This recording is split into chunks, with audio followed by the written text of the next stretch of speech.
belief that it was important to have a 24/7 police service. And you say things change since 2017. What changed is in Chingford Police Station, for example, more crimes were being reported every day. That is the material change. More crimes. I'm speaking to the Mayor. I'm speaking to the Mayor, though. There's a danger. But I'm speaking to the Mayor because I'm just asking why he didn't ask for the engagement survey. There's a danger on the data that people conflate reported at a police station, which is sometimes, for example, rapes, an officer arranges for the victim to come to the police station to meet them. That is not the same as reported as a front counter, and I think there's a danger you conflate the two of those. These are your statistics that you've given us. If they're not right, then maybe you should do with something about that. Maybe you could have had a Met engagement survey and you could have told us how many crimes were reported, but you didn't. Why, Mr Mayor, did you not ask for that? But now the Commissioner has saved the day for you because you don't have time to answer that. Commissioner, Ian Duncan-Smith has written to you in August. He's written to you in October. Well, sorry, you did have 3 attempts to answer it and you couldn't. Sorry, I missed that. Who's written to me, sorry? Ian Duncan-Smith has written to you in August. He's written to you in October. He hasn't received an answer in relation to Chingford Police Station. I've asked you for a meeting in relation to Chingford Police Station. Please, could you try and take this seriously? We haven't had the engagement survey. We don't have the data. Could you at least engage with stakeholders about how we go forward now?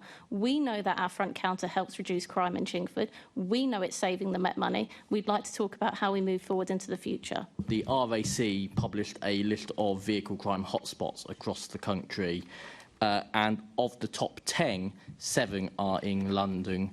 8 are in London, actually 7 are in outer London.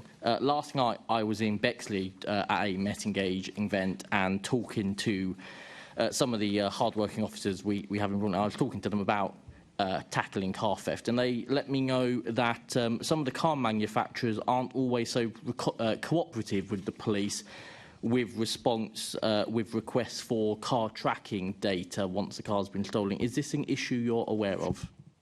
I hadn't picked up that particular data. I know we have a very good relationship with some companies, which has led to rapid recoveries of vehicles.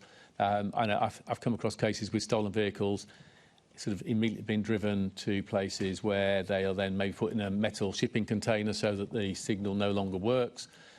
Also, some of the tracking devices are more easily removable and removed within sort of minutes of the theft, which makes it difficult. Thank you for your answers, Commissioner. So we know that organised gangs are stealing cars to order and they're stealing them for parts, and we know that this funds criminal activity across London. So by tackling this, we can make London safer. Police. This is a policy that makes the police more distant from the communities they serve. It's a policy that ignores reality. It's been based on a lack of data proving it. Here's some data that proves how I'm listening. Both Bexley Heath and Bromley Police Station, since they became their borough's only 24-hour police station, Bromley has seen an 88% increase in crimes reported daily. Bexley Heath has seen a 44% increase. These closures will hurt areas with growing and thriving nighttime economies, and it is based in the belief that crime somehow respects business hours.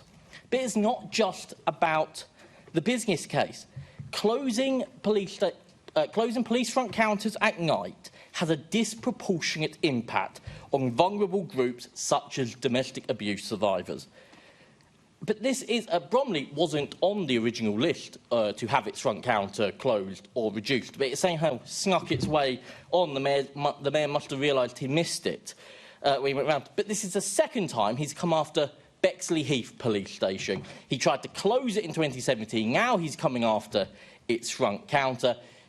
The Conservatives in Bexley defeated him last time and defeated these, and they stand ready to do so again, with over 5,400 people already signing Louis French's petition against these closures. But this isn't just an attack on community safety. It's not just something that will harm community safety. It's about keeping promises. The mayor stood on an election promise to keep a 24-hour police front counter in each borough. He should keep that promise.